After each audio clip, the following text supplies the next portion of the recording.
Okay, good afternoon, everyone. Time is now 2:06. I call to order the meeting of the Orange County Sewer District Number 1 Advisory Committee. A copy of the agenda for this meeting may be found on the county website under the tab for the legislature. Please silence your phones and electronic devices. And at this time, I ask you all to please rise and join me in the Pledge of Allegiance. I pledge allegiance to the flag of the United States of America and to the republic for which it stands, one nation, under God, indivisible, with liberty and justice for all. Thank you. Kelly, can we do a roll call? Yes, Emma. Here. Kelly. Present. Cheney. Here. Here. Martel. Here. Here. Okay, great. First up, we have Richard Golden, Esquire, County Attorney, Joseph Mahoney, Esquire, Senior Assistant County Attorney, Eric Denenga, Commissioner, Department of Public Works, Robert Gray, Deputy Commissioner, EF&S, Anthony Griffin, consultant, Mary Beth B. Coney, partner, Delaware Engineering. And item 1A is, Mary Beth, can you give us a update on our variance? Sure. Hi, everyone. Hey, Mary Beth.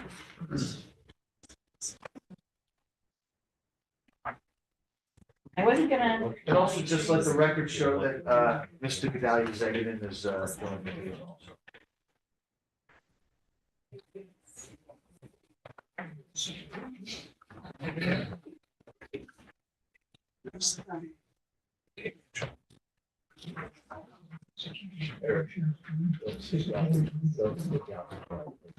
Okay.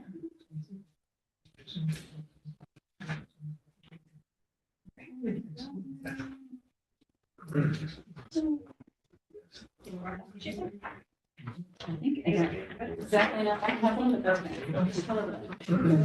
I didn't get any over here. Bob, you want to pass these down, please?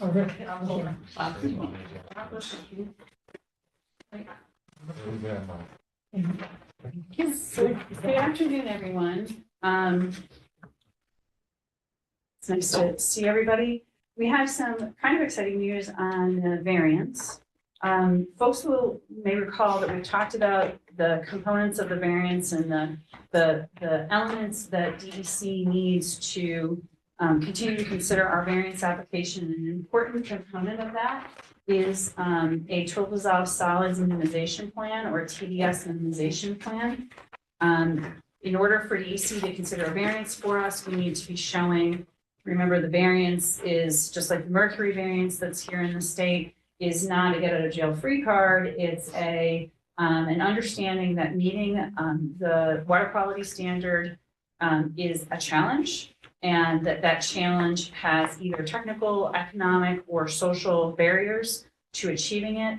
So the variance is so that the person who is regulated, or the entity that's regulated, will work towards the goal of compliance, but there's an understanding that instant compliance, there isn't a thing you can build that's going to get you instant compliance. So the total dissolved solids minimization plan is an important component of the consideration for our application for variance. Back in September of 2023, the county submitted a total dissolved solids minimization plan to the DEC for review. We did receive a comment letter from the DEC on March 11 related to that plan.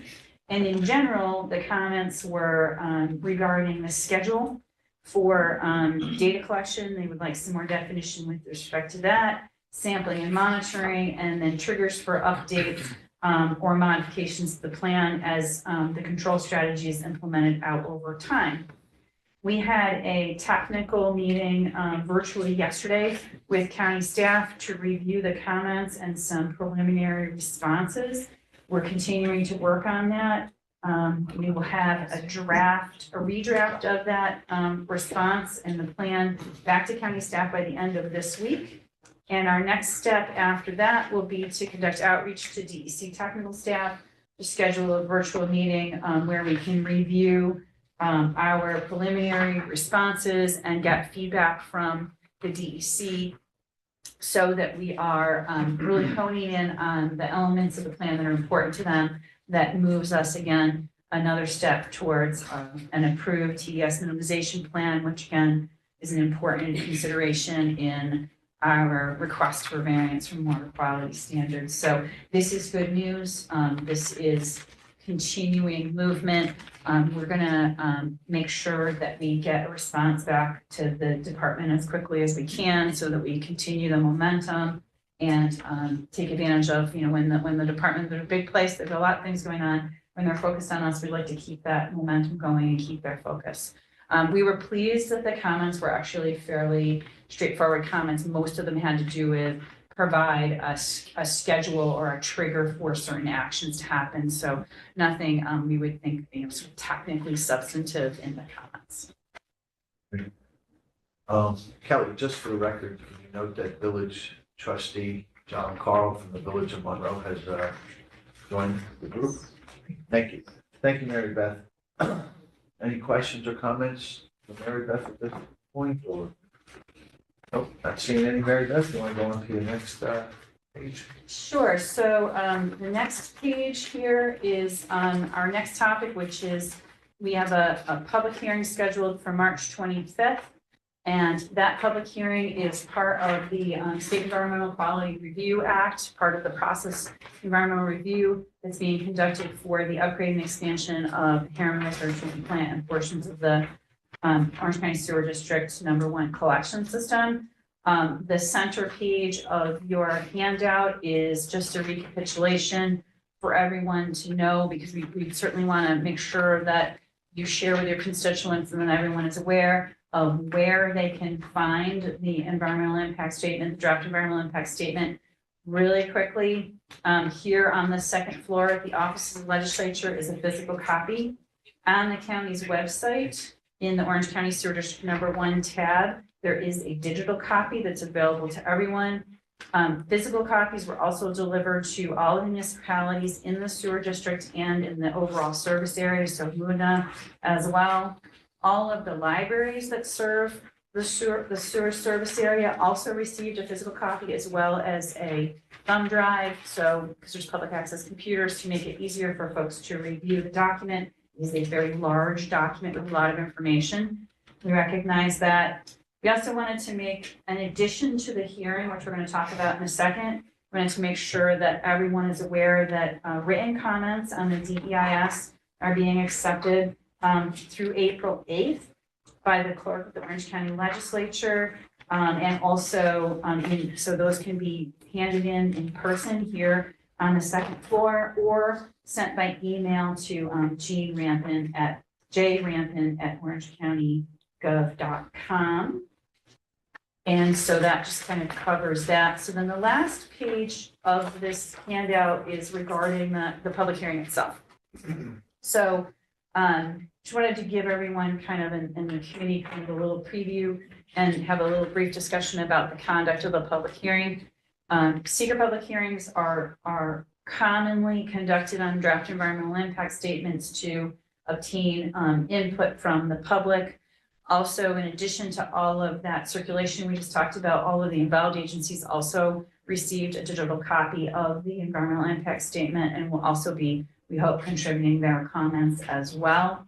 The hearing is scheduled to occur right here over in the legislative chamber.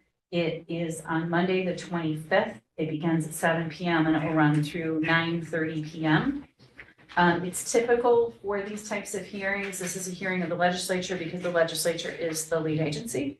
So it's typical that a representative of the legislature would open the hearing and make some brief introductory remarks. And then generally speaking, while it's a hearing, so we can obtain comment from the public, usually it's helpful if we do a brief presentation to provide a framework, a little bit of background and understanding about where are we in the process and what's the purpose of the hearing. So we will plan, with agreement here to prepare a brief presentation that we would present and have a PowerPoint so folks can read as we go along.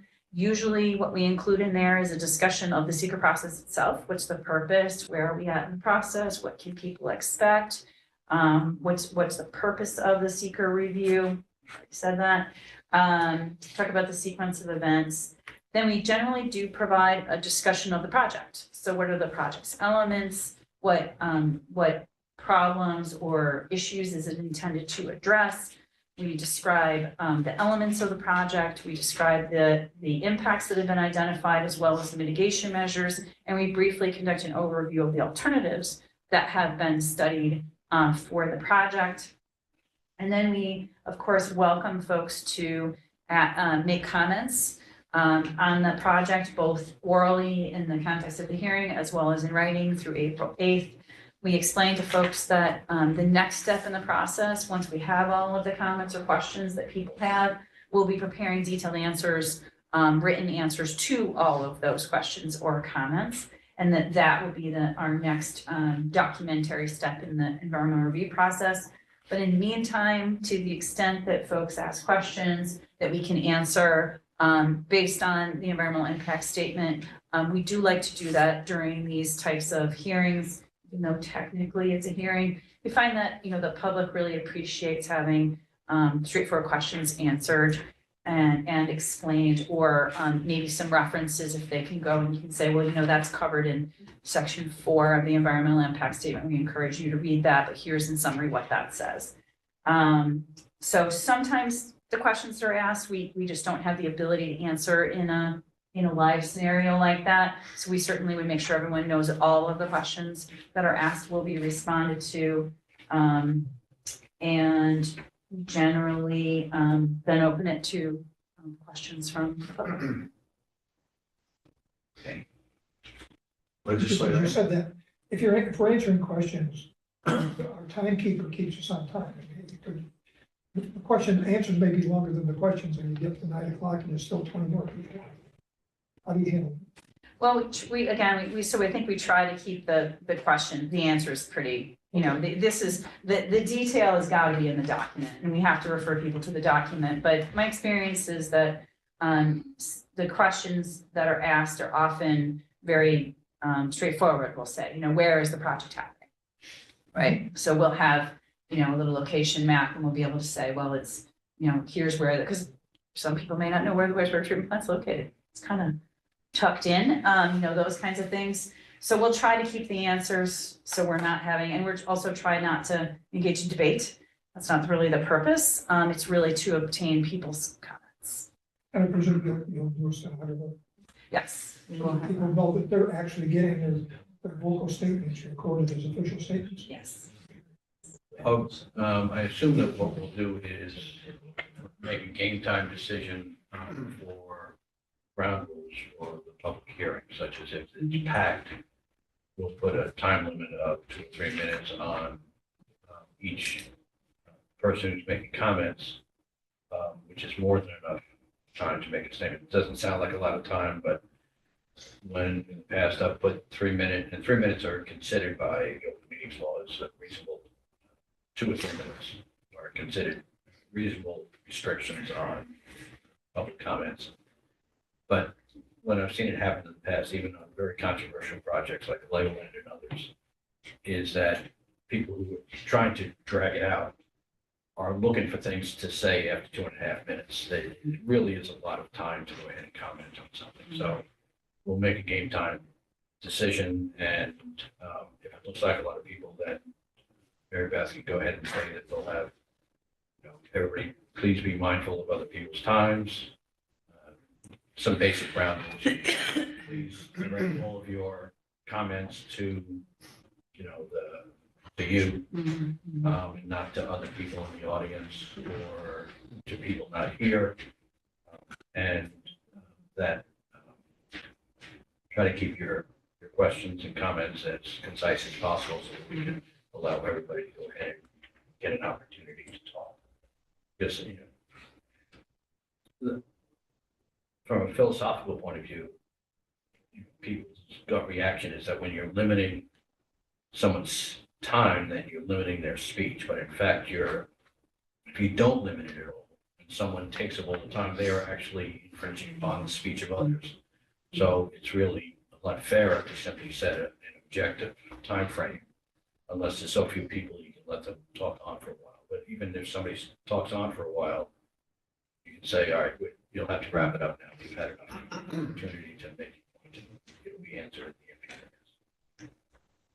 To that point, I think we had scheduled, correct me if I'm wrong, I think we scheduled a backup or secondary meeting Yes. for the 28th. And it may be relevant to point that out during the discussion that they were only going to have that meeting as necessary if we finish up tonight. I think we only bring that up if in fact it's clear that we can't. That we can't put everyone in, yeah. Bring it up with Mike. Right, that's exactly what I'm going to bring up.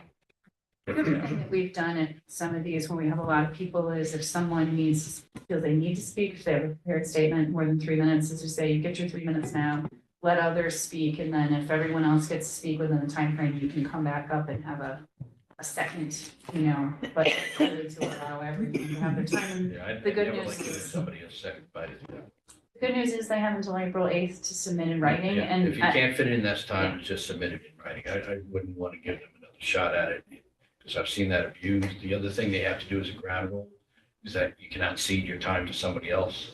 Because I've got like 8 people who never intended on speaking get together and daisy chain to go ahead and say, well, we're combining all of our time and giving it to our expert engineer. we will have a sign-up sheet, Sure. so And to people go, can sign in. because you audible, you realize how many people are there. Have you ever been in space where you say, you group all the questions they've asked, and at the end, sort of hit cluster and answer them all generally? A lot of you are interested in this, and this, and if it's a lot of people, you can't stop and answer them all.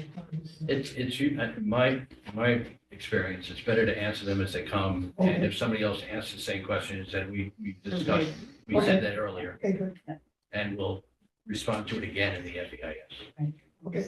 And to your point, in general, in the FEIS, to the extent that we get 10 questions on exactly the same topic, we group them. And we say the following 10 people asked a question about truck traffic. And then we respond, so it's, Specifically provided for in the secret. yeah, exactly, so that we have the ability to, make sure that we're giving everyone, a good response. But we will have a sign-in sheet, and I think you're right, I think we can gauge based on, how many people we have. The other thing I have to say is since we do need to respond, and we will respond to everything that is, every comment that we receive, every substantive comment, we really like comments in writing. Because comments in writing are generally people have to sit down and really think about what is my real question. And that gives us meat of what they really would like to know, so then we can really respond. So we really do encourage people to, even though it's a hearing, we want to hear from folks, we do encourage people to put their comments in writing. And I don't know if you mentioned, but their plan is to have a stenographer. Yes.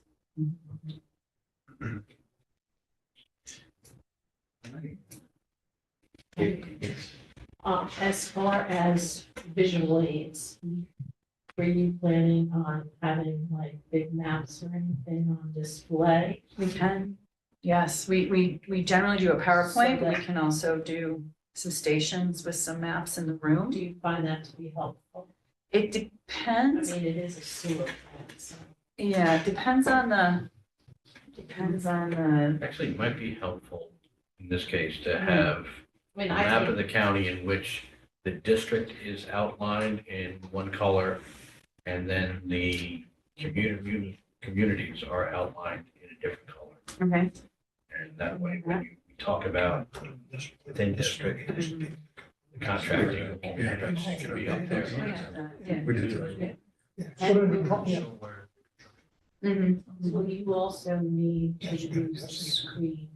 We- Back, Generally, we'll have a PowerPoint. we will, and we Yeah. want to be able to put that up on the big screen. We do, Yes. so that. Work that out. Would it, Mary Beth, coordinate that? Did you hear that? Someone put me in. Do you have his contact? I don't believe I do. He's writing the next room, don't worry about it, we'll make sure you We'll get introduce you. connected. Yeah, there was a discussion about whether or not this should be live streamed. Okay, what do you think? I'm getting a nod. Okay. You know, if by the purpose of live streaming, it's simply for publication only, that is that they can only hear. I think it gets, I have seen the live streaming where the public is allowed to comment via remote locations, and that never works out.